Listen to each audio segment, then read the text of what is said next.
guys, welcome back to Sip and Scream, the spookiest cocktail hour on YouTube, brought to you by Burton and Burton, not Tim. That's right, where we dive into the deepest corners of horror while sipping on some drinks.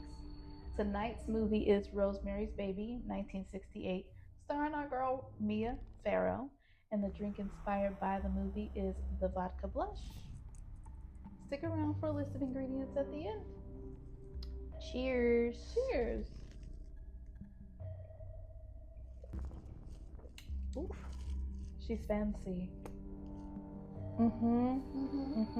It's simple, refreshing. I mean, I made mine kind of strong Okay, on accident, but she's pretty. She is. It's like a little homemade spritzer. It's nice. Vodka blush. Okay, Wit, set us up. Okay, so check it out. Rosemary's Baby, 1968, starring Mia Farrow. We've chosen not to say the director's name as he is a disgraced and very controversial figure in entertainment and pop culture. And I guess we'll just leave it at that. I like that. He's a bad man. He's on the run. Never extradited. Did some terrible, awful things. Unfortunately, he gave us this horror film classic. that is a classic and in the zeitgeist of society when it comes to horror. And so, it starts out with a young couple who's looking for a new place. They end up in an apartment condo complex that's pretty renowned, prestigious. And they end up being neighbors next to an older couple. Unbeknownst to them at the time of moving in, the older couple is part of a cult. And some weird things ensue, to say the least. To say the least, that's good, yeah. 60s vibe. Hey mama, welcome to the 60s. Oh, oh, oh, oh, oh. Go, mama, go, go, go. We do karaoke sometimes. Love it. And I do know it's the original is Welcome to the 50s, but this is the 60s. Okay, don't come for me. Internet. Good morning, Baltimore. That's not relevant. I know, okay. So yeah, what first grabbed your attention in this movie? Okay. The beginning. They gave us that classic, we're going to give you all the credits at the beginning. And immediately saw Miss Farrow's hair created by Vidal Sassoon. I was like, oh, okay, well, let me see what we talk about. I didn't even notice that at first, but I'm glad that the hairstylist got a clear shout out. Shout out. His name was like Big Sidney print. G something. I was like, well, okay, let's get into it. I want to see what this hair is talking about. And then they hit us with the bob, and I said, no, y'all didn't. Classic bob. It's a classic bob, but I'm like, the way they said, you would have thought they invented the bob. It was just like, I mean, okay. maybe it was the 60s. That's actually true. Time period. Right. Yeah. They were doing different stuff. They were changing it up. They were. I was expecting like a crazy like updo, but I said, okay, look. But you know what? Her hair does progress, and I feel like it's tea by the end. So yeah, that immediately pulled me in. And then the apartment tour, I was just like, okay, this is just a big nice house. I want to be kept just like her. I want my man to be a star and just buy me a big house. Did my feelings change about that near the end? Maybe. But that is what pulled me in. I was just like, okay, the life it's giving. So yeah, and I think they do that on purpose. So yeah, that's what pulled me in. Yeah. What about you? So with the opening credits, the kind of lullaby haunting song was kind of creepy. I did some research after. I don't know if I need to fact check it, but apparently that's Mia Farrow singing at the beginning. I don't know. If that's true, that's cool. Right. I mean, it sounds kind of like her. Wow, I didn't even notice. Yeah. So like that, the lullaby was creepy. And yeah, just like the 60s kind of feel of it, the kind of transatlantic speak, the fade ins, fade out transitions between scenes. It's like, yeah, okay, let me see what this is about, because this is my first time watching it. And so I'd heard so much about this movie over the years and it's, been referenced so much, and it's just part of like cinema history. So I just never got around to watching it. So as a first time watcher, I was very intrigued from the jump to see what this was about. It was kind of funny as they were setting up their apartment and don't have any furniture. They've closed on it. They are unpacking boxes, don't have much furniture yet. They're chilling, just straight chilling, and then eating food on the ground. And all of a sudden, what did she say? She's just like, do you want to make love, or something like that? Let's make love in this cold, dark room. And I don't even know if he says anything. It's just like he just there's not like a cut to them doing it. It's very slow. It's just like he's like takes another sip of his drink, like, all right, and then starts taking his pants off. And they're like kind of silhouetted. Oh, he turned the light off right away. He was like, yep, let's get that's true too. Yeah, that's why it was so silhouetted. Yeah. He did yep. And we held on. And good for them in that moment. It felt like one of those moments where they were like, you need sex to pull him in, let's do it, But yeah, strong opening, I think. How did you feel about how they started introducing characters? Well, I thought they did a good job of that. I mean, at first, I was confused by the Hutch character, because I was like, is he their old landlord? Like, who is he? Right. And why is he so involved? Right. And how does he know so much about the building? Right. Yeah. And he just like popped up here and there. I mean, I liked his character a lot, especially like moving through the movie. But at the beginning, I was like, who is he? She meets the neighbor Terry in the laundry room, and Terry is living with the Castevets, and she shows her the little like pendant, and they get along, and they're like, this basement is creepy, let's come down here together. Right. And then apparently Terry was like rescued by the Castevets off the street. Oh yeah. And that was just really no family. Yeah. Or she had a brother in the Navy. Oh, that's right. But that was interesting, that dynamic, and I thought like it was going to be a budding friendship, only for her to jump to her death, which was interesting. Right. It was super fast. Minnie and Roman were out. They saw her body on the street. They kind of played that off well, like, oh no, are we sure she jumped? Right. And I'm like, only for y'all to be the real weirdos at the end of the day, It's like, well, it's suspicious, but you're playing it well. Yeah. What about you? What did you think? I did like how they introduced us to the characters like that. Like, it was very natural, because I think I was also I do think it took a while, because I was waiting for something like scary to happen, and I guess that was the first thing, because I thought something was going to happen in that laundry room, and like we heard the sound, but they didn't really make a big deal of it. They were just like, well, let's do laundry together.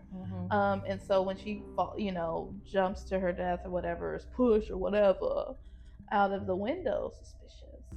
That was the first thing that was like, ooh. But then we really see them like conversing, and then it's very natural, like, oh no, we're grieving Terry's death, come over and let's get dinner. I felt like that was actually really natural for us to then kind of start to see how they just really, before you know it, are encroached. And I think that leads me to that first dinner, and like you said, he didn't want to go. And all of a sudden, he's chumming it up with the old guy, and they're just giving drinks. I'm like, okay, they know there's a formula. It seemed like my initial thought, there was like, there's a formula to this. They know what they're doing. Sweet old couple. So yeah. I'm like, what happened next? And the neighbors start encroaching even more, and like, I guess at this point we're to the scene where, you know, he's like, I've been an asshole to you. Let's have a baby. I marked it on my calendar. Right. Here's some roses. He's like, I'm finally successful. You know what I've been thinking? See here. We haven't had enough sex. That's what I've been thinking. I've been ignoring you. Depressed. Let's have a baby. Not let's go to therapy. Let's have a baby. They're drinking.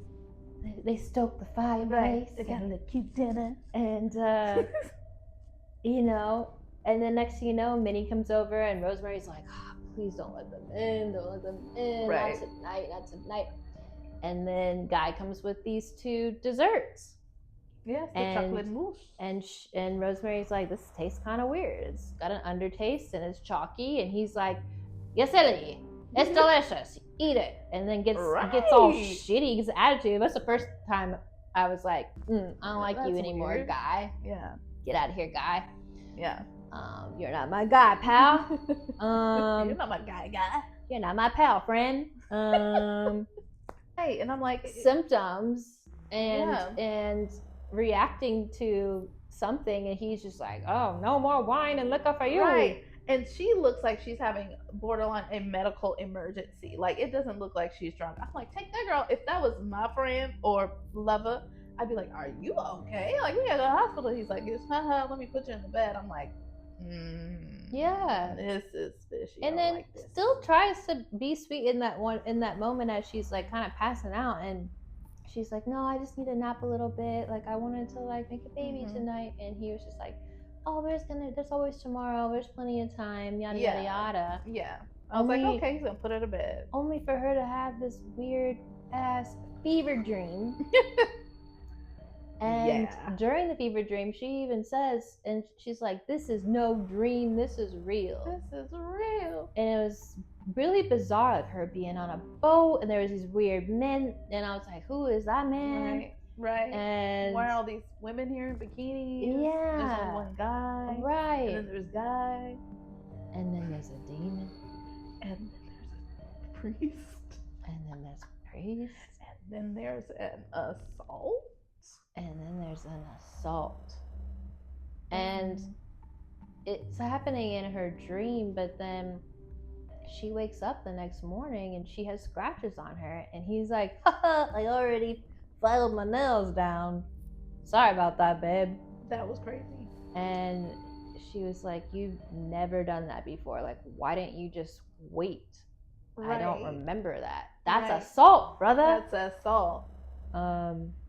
Girl, I'll tell you, I wanted to turn the movie off then. I know.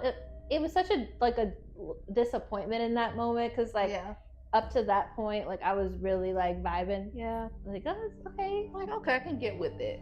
But then I also see what people say about, you know, this being kind of a, not microscope, but just kind of like a snapshot for that time period, and like how it is still relevant today with just like women and autonomy of their bodies, and that was kind of the beginning of that in the movie. That's the conversation piece. Yeah, because I hated how nonchalant he was of like, well, you know, we had planned it, and right. And she's sitting there like, what? It's like he was like, you're the one that made a big deal about like baby night, and immediately gaslight. You're the one. And I was just like, I'm disgusted right now. She does end up pregnant from that night, and I found it interesting that Guy wanted to go and tell the Castevets first, right, before anyone. I was like, do y'all not have like parents, family, friends? Like, and so they come over, and of course they're super excited. You know, they're like they're surrogate parents that live next door, I guess, at this point, because they're so involved in each other's lives. Wait, but before that, I thought it was interesting too how like Minnie had come over with Miss Laura Mary or whatever her name was, Mary whatever, Mary Louise, and Laura Louise, that's it. Laura Louise. Lara Louise. And they come in and just like, she's like, sure, I guess you can come in. Oof. Night, by the way, I think, because she had said outright that she had got her period. Yeah. And Lara Louise and Minnie were like, oh, like, you youngins now, like, when we got our periods, like, we were down for the count, and you're up and doing stuff. And right. I just thought that was kind of a cool addition of her just being like, yeah, I'm on my period right now, and you're bothering me, sitting knitting on my couch. Yes. Can you leave? Y'all just sat down. But she's a people pleaser and really too sweet. There's a lot of little lessons we could take away from. Yeah. Mm-hmm. So yeah, jumping back forward, when she finds out she's pregnant and Roman and Minnie are over, and then she's like, oh, like, I've already seen a doctor, Dr. Hill, and they're like, no, you gotta see Dr. Saperstein. Thank you. Never forget that. Abe Saperstein. And yeah, she's like, oh, he's the best, and everybody goes to him, and he, you know, like, he won't charge you a lot because we know him. Right. But he's like upper echelon. Yeah. And kind of trying to already reel him like, And like, she literally goes into their bedroom and gets on the phone and calls Dr. Saperstein and really pushes him on Rosemary, like, you're gonna see this doctor. Yeah. I'm like, lady, I don't know you. Right. And then Dr. Saperstein is like, don't read books and don't talk to your friends. Right. Only listen to me. Right. I'm like, and Miss Minnie is gonna make you a drink every day, and that's all you need to do. I'm like, that's not weird that the doctor's prescribing your neighbor's smoothies. Right. That's prenatal care. Yeah. And so then, like, you can just see the decline of Rosemary at that point. Yeah. Like, she starts looking like zombie-esque, super frail. You know, circles under her eyes, just like looks ill, looks sick. Yeah. And then there's a scene where Rosemary's fed up with the Cassavetes, and she's like, I'm having a party and I'm not inviting them. Yes. And this is when I started to wake back up again, because I was like, the gaslighting, like every time she was like, I'm just sick, I don't feel good, I feel thin, and they're just like, oh, you'll gain it back, you'll gain too much back. At one point Minnie's like, you'll gain so much, you'll need to lose it or something like that. I'm like, wow, just what are we talking about? So when she was like, rude, no, do not come over, do not help, I am having a party with people I have not seen, leave me alone, basically. I'm like, okay, here we go. Okay, Rosemary, we're back in the game. Yeah. And then even when she like has the party and she has her friends there, and her friends are like, are you okay? Right. This is where Rosemary messed up, because her friends were telling her like, no, like, go see Dr. Hill. Yeah.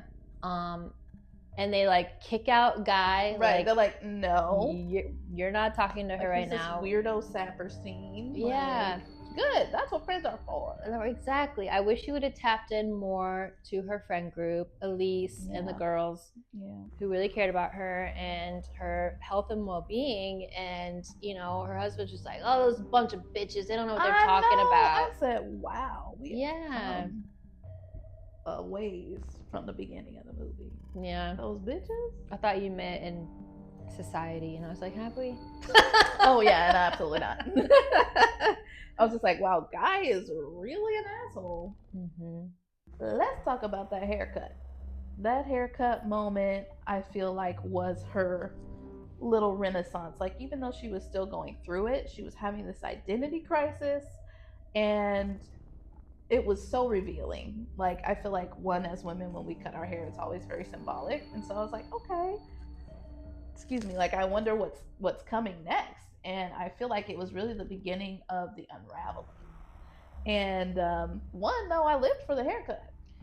She looked good. She rocked that haircut. It seemed like it was like more about control. Like, everybody's telling me what to do. Yeah. And I'm gonna just go out and do this.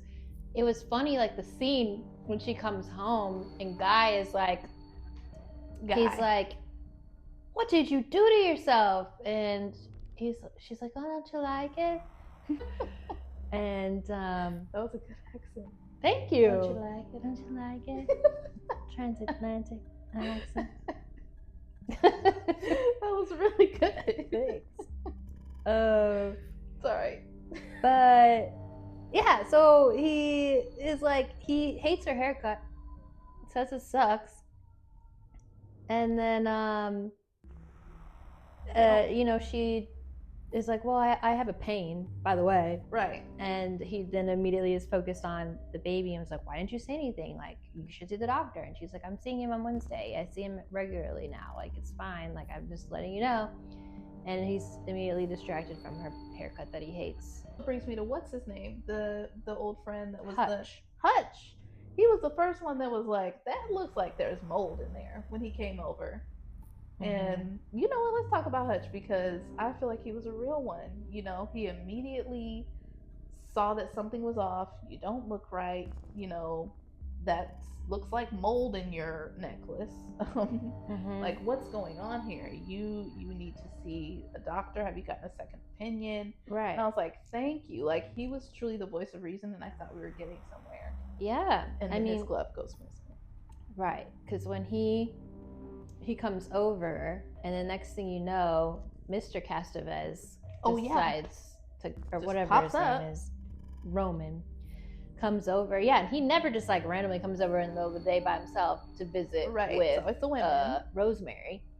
And so Hutch is there. They introduce each other, or Rosemary introduces them, and Hutch is like suspicious of everything and just like, oh yeah, I've never heard of Tannis fruit. Like, I'm gonna have to look into that. Interesting. Right. Asking questions and saying he's gonna follow up with stuff. And then and they have that meeting. Roman leaves, and the next thing you know, Guy comes home early. Oh, right. And Guy's like, oh, are you leaving so soon? And then, you know, Hutch does some further research. He calls and it's like, I need to see you. Like, let's meet. And Rosemary's like, just tell me on the phone. He's like, no, I'll see you tomorrow. Right. Only for hours later, you know, she gets on the payphone and Hutch has fallen ill and is in a coma. And I think we both saw something coming. Yeah, and that was even before. We were like, he's not gonna make it to that meeting. Yeah, and that was even before the baby shower. Yeah.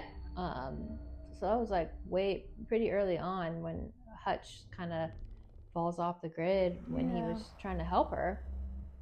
Could have been the saving grace. And well, he does end up being super helpful. Right. It took the whole damn pregnancy, unfortunately. They were quick, man. They were doing that witchcraft. But so then we fast forward to after the baby shower.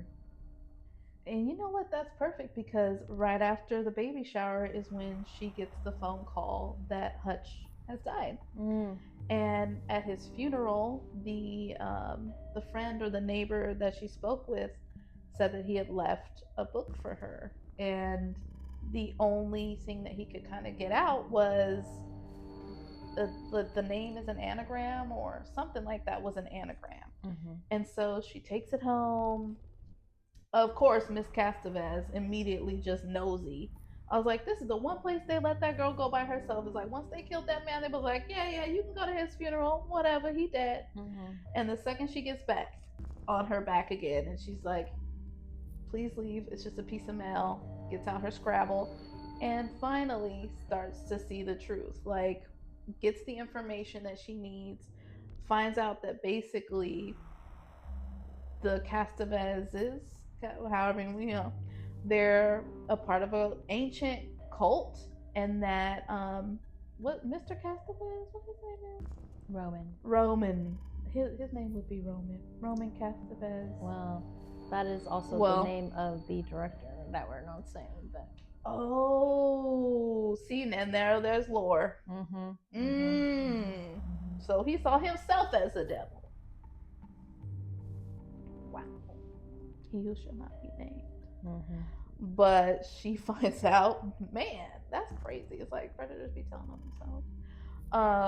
But yeah, she ends up finding that basically the Cassavetes have that family lineage to the deep cult, and that the tannis root is a fungus or a mold, and They were saying it was an herb. It literally says like the devil's fungus in the. But basically, it all starts to unravel. The truth is coming out. She's reading it. She's horrified. So she goes to Dr. Saperstein. And I mean, it makes sense. She's trying to get help. And he seems very like, oh my gosh, this makes so much sense. I'll get them out of town. They're supposed to be going anyway. Kind of trying to give her this sense of security. Only to find out he is a part of this whole thing, which, you know, I felt it was obvious to us. But well, she finds that out because she goes in for let's backtrack a little. So she finds the book. Mm-hmm. She's trying to explain it to Guy. Guy is obviously just dismissive of it. Mm-hmm. He even takes the book and throws it in the garbage. And she has to go, and she goes to find one at a bookstore or library. Yeah. And then she's reading more about it, and she gets to the part of the book where it says like they often make their victims blind or deaf. Oh. And so then she makes the connection. Mm-hmm. And it says that they have to take an article of clothing or like take a possession of yours in order to enact this curse. And so then she puts it together like, oh, my husband, he got that part because the dude randomly went blind. Right. And so she calls him on the phone, and he's like, why are you calling me bitch? Right, he's like, your husband got the job. What? Yeah, like, thank you for calling, but also, you got all the famous. I've only broken 6 glasses today, so what do you want? Right, he's like, I'm doing great. And she says something about how they switched ties, and he was like, no, like, I just gave him mine. Like, I don't care what kind of tie I have, so I don't need it back. And then, she's asking about his condition. Are you getting any better? He's like, no change, not better. Right. So then that's when Rosemary realizes, like, my husband's in on this. Yeah. The guy he wanted the part from is blind. This book, she's putting the pieces together. Yeah. And that's when she is like, I'm leaving this man, packs her suitcase, and then she goes to Saperstein's. And while in thinking like, he's a saving grace, he sent the Cassavetes off so that they wouldn't be around during the birth. So she thinks that he's on her side, but she's sitting in the waiting room, and she has the tannis root necklace on, and the receptionist is like, oh, like, I recognize that smell, like, it smells like Dr. Saperstein. Yeah. And that's when she finds out that Dr. Saperstein is in on it as well. Yes. And she's like, I gotta get. And so she goes to a payphone and calls Dr. Hill and is pleading with him. That was like, Mia Farrow was like good little actress back in the day. She played it so well. She's in the payphone, she's panicking. I just liked how you can really feel the time period of having to rely and deal with payphone. She's got her little like phone book out. Right. She's got to find the number. And how anyone could just walk up on you potentially. Somebody's waiting, and she's waiting for them to call her back, so she's pretending to be on the phone, trying to be all stuff who's like watching and who could be waiting outside the booth. Yeah. The stress was real. But then she ends up at Dr. Hill's and think, okay, finally, like, I'm getting some saving grace. I'm gonna have this baby, Andy or Jenny, and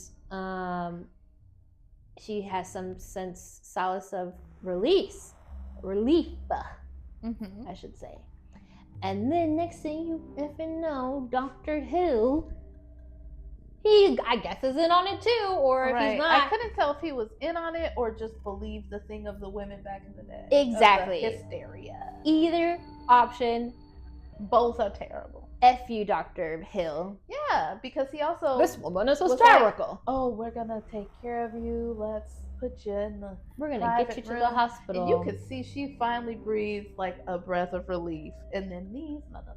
She did really try so hard. She tried. Once she put the pieces together, she was doing her due diligence. She was trying to figure it out. She was trying to protect herself in her unborn child. She did. She did her damnedest, especially for a woman back then with no real autonomy. She had some money saved up. It was really funny. Like when she locks herself in the apartment, Saperstein and her husband are trying to break down the door, and then you see these two men just kind of cartoon go across the door frame. Yeah. I'm like, where? I mean, at first I thought they were just in there waiting, but then I forgot about the door that was in the wardrobe. Yes. That the lady before who had passed away that lived there had put the armoire there to block the door. Anyways, so they break in. Next thing you know, she's got 10 people surrounding her, and she's like, "Why aren't we going to the hospital where it's like sterile?" Which, I mean, I'm for home births, right? But she's like, "We didn't plan for this." But that was not part of her birth plan. She wanted to be in the hospital, and I respect that. Yeah, and she should have been in the hospital. But yeah, they knock her out. They deliver the baby, and tell her it died. Right. And they do make a point to tell her it was a son, though. Because, yeah. God forbid it was a girl. This would all been ruined. Right. And then Guy's like, "Oh, sweetheart, we can have plenty of kids. You just gotta heal up in a month, and then we'll try again." Another point where I was like, I could turn the movie off now, but I'm invested. So yeah, they're having her pump the breast milk. They're giving her pills. She's hiding the pills, not taking them. She obviously realizes something's up when they're making her pump the milk, and she tries to put a spoon in the same glass, and how she reacts. At a certain point she hears a baby, and I thought it was so clever that one, she's keeping herself sober by not taking the pills, and they're thinking she's whatever, taking them, and the husband just comes up, and it's like, "Oh wow, we got new neighbors downstairs," and she's like, "Do they have a baby?" And he's like, "That's crazy, how'd you know?" It's like trying to justify this baby, because they know, I mean, that wall was thin, that wall's been thin the whole time. But just how fragile they think she is. Yeah, she definitely, I think when she tested the spoon in the milk, that was like her, okay, this is all completely bullshit. And I think that's when she really got the to say, okay, they left her alone, thought she was asleep, they're over there partying and probably doing some sort of ritual. And so she goes to the wardrobe and she starts taking it apart and discovers a keyhole and looks through and sees, the other apartment.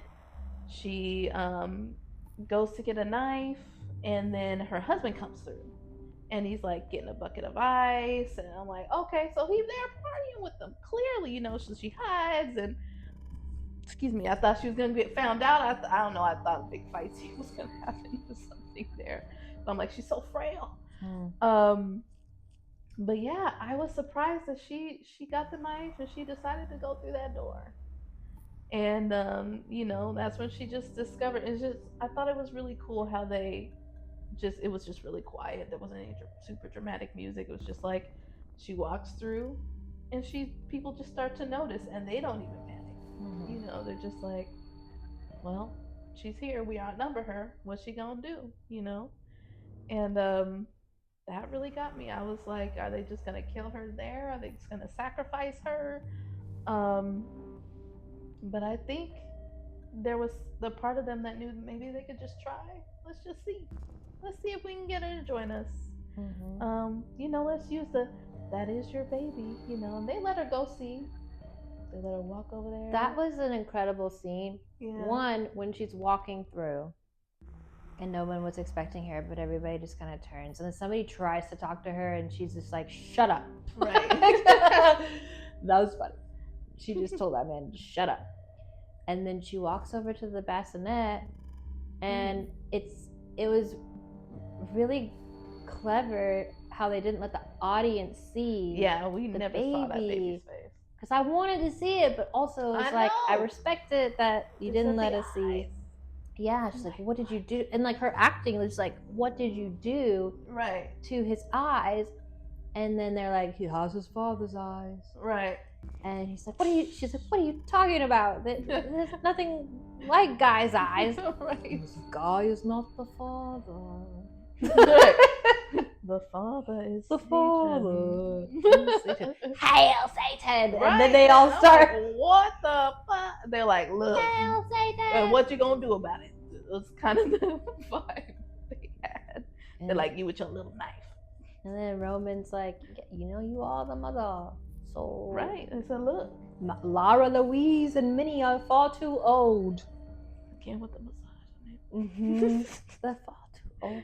He said, you're gonna come rock this baby? Your baby. Right. Which, at that point, like, I really thought Rosemary might just take it out. Like, I did too. I was like, ooh. Like, maybe, like, just kill the baby and kill herself. Not to say that would have been a satisfying ending, and but yeah, it was left like. I for a minute there, I did think they kind of, because of the time that they gave it to breathe while she was really making that decision, I could have seen it going that way. Mm-hmm. Yeah, but I think they were smart with just implanting that idea, because it's like they were really smart the entire time of saying, oh, you lost the baby, letting her feel that grief, and then almost giving her like, no, this is your second chance, like, you can be a mom. No one can get him to stop crying really but you, and that's that mental warfare. So I'm like, there's a lot of freaking lessons we can learn from the way she's been mistreated this entire movie. Yeah. Clock the T. But and it's just like, I mean, so they're gonna raise this baby to be Satan and start a antichrist society. I guess they probably said it. I don't remember. I kind of missed that plot as well. Past birthing Satan's son. And then like, were they the end goal? Were they using Terry before she jumped out the window? Right, and then maybe she did jump out the window because she didn't want to be part of it. Right, maybe she just couldn't get away from them. She would have thought she would have confided in Rosemary. Anyways, I think we've reached the end of the movie. So let's do ratings. We've come to the end. Okay. 3, 2, 1. 7. Nice. I almost did 7.5. Oh? Well, I'm just gonna keep it at 7. Oh, why 7? So, honestly, like, I think for a horror movie from 1968, I thought this was really well done. Hate the director, whose name shall not be spoken, but it was just such a slow burn. It had like a really good setup, and even though like at some points early on, it was like an over 2-hour movie, and so it was just like at some points it was like, what are we doing? What are we talking about here? But it all made sense at the end. Like, like they took Hutch's glove and they cast the spell on him. That's why he was in the coma, and like things were like really like adding up, and like. Guy stole the tie from the other guy that he was in competition with to get his job, and like basically like Guy sacrificed his wife for fame. He sacrificed his wife and her body for fame and fortune, and watched her suffer and treated her terribly, disrespected her, let her be raped by the devil. Right. I mean, Also, he could book a play on Broadway. Like, remember, he was a decently working commercial actor. right. He had Yamaha. He did a speaking role. So all that, you know. But yeah, I thought that the acting was pretty good, like for like the time period. Yeah. And like I can just see why it's been pretty acclaimed over the years as like a high caliber horror movie. And so, you know, taking away points for its pacing, taking away points for the misogyny of it all, and the director of it all. But as a movie at its core, I think like I liked it and I give it a 7. Yeah. I was surprised I would give it a 7. At the beginning, that first quarter to a third, I was like, oh no, I don't know if I'm gonna get into this. It was so slow. It was pretty slow. But I would say what got me was really the character development. Like, each character was so thoroughly flushed out, and the natural progression that led us to the end where everything made sense. I didn't feel like, okay, that was a jump. Because I feel like it's hard to wrap up horror films sometimes. You know, it's like they just throw it away at the end. And so I felt like, you know, like you're saying, looking back, it all makes sense at each kind of phase of the person's journey. And as someone who, you know, is aspiring to write horror, that is like the hardest part, is like, really, what is the character's journey? How are they flawed? What makes you yell at the screen like, no girl, don't do that, why aren't you doing that? But it Call all your friends. actually made sense. Yeah, you know. And so I thought the writing was strong. And yeah, you know, it's I'm interested, and I hope you guys also go and TikTok and YouTube and explore the lore behind the director and all of these things that just happen. It you know, outside of the movie, it's a crazy world. Yeah. But I also feel like art was really imitating life in this film. And so, you know, I don't know how intentional that was or not. I don't know if the, you know, misogyny was supposed to be a lesson or if it just was the misogyny. But like, there was some strong takeaways of like what to look out for, like what to clock and how to not be treated, or you could end up having Satan's spawn. Yeah. Or just being in an abusive relationship. So, well, and we can, let's just touch on like a few of the pop culture history tea that's all you that's in here. Yeah. Because you know, he who should not be named was married to Sharon Tate, who was murdered by the Manson family. I'm pretty sure after this film was released. Yeah. But like, she was pregnant. She was like, she was killed with her newborn, or with her unborn child after this. It's like, whoa, there's a whole like conspiracy theory of like the parallels. And then like, I mean, this is adjacent, but like Mia Farrow was dating Frank Sinatra at the time, and he wanted her to quit the movie and come to his film, and she said no, and he like divorced her while she was filming it. Oh my and God. Then you know, the director wasn't treating her like the best. It was like literally like that scene where she's walking into traffic. That's real traffic. Right. She's walking into. Oh God. That's what I was all like, this is all like research and TikTok research. But yeah, what a time. What a time. So it's giving more that the misogyny was just real, and now it's more ironic in, you know, 2025, 2026 of like, it's so blaring. But, you know, shout out to Mia. She's an amazing talent, amazing actress, and she did have to endure a lot to do something like this. And I feel like it can at least speak to us now as women to be like, you know what? Because like I made the joke at the beginning, like I just want to be kept. Get me in my New York City, Fifth Avenue apartment, yes. And I'm like, not at that expense. No. Not at that expense. She had no voice. She had no autonomy. And it's like, if anything, that's what we can take the lesson from. Is like, girl, speak up, have your friends, and trust your gut.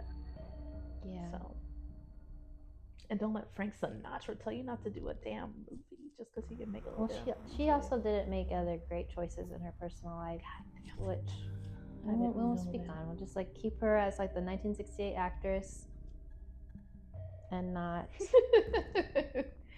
making other. There was a time poor decisions in her life.